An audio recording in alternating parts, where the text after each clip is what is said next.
भिखारी बन के आया हूँ, सरापा फ़क्र है हिज्जो निदामत साथ लाया हूँ।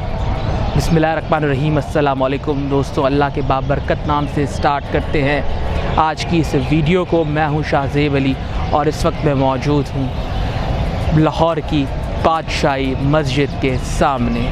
जी हाँ जनाब, लाहौर की बादशाही मस्जिद का तो सभी ने सुना है, मगर इसकी हिस्ट्री क्या है, ये कब बनी, इसको तामीर किसने करवाया, किसने इसको तामीर किया और उसके बाद मुख्तलिफ़ अदवार में इस मस्जिद में क्या होता रहा। जनाब बात है ये 1671 से 1673 के दरमियान की, जब मुग़ल बादशाह औरंगज़ेब ने इस मस्जिद को लाहौर में तामीर करने का हुक्म दिया।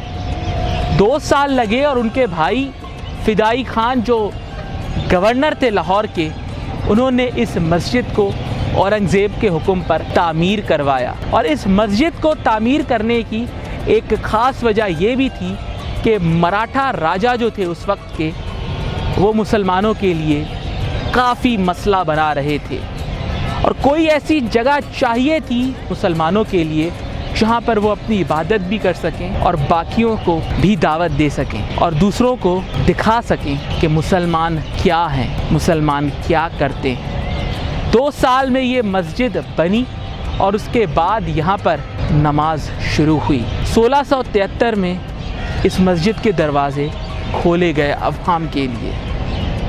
यहाँ पर नमाज जुम्मा से लेकर नमाज ईद के बड़े इज्तिमात जो उस वक्त से शुरू हुए थे वो आज तक जारी और सारी है। इस मस्जिद की अगर हम बात करें तो ये 1986 तक दुनिया की सबसे बड़ी मस्जिद करार दी गई थी।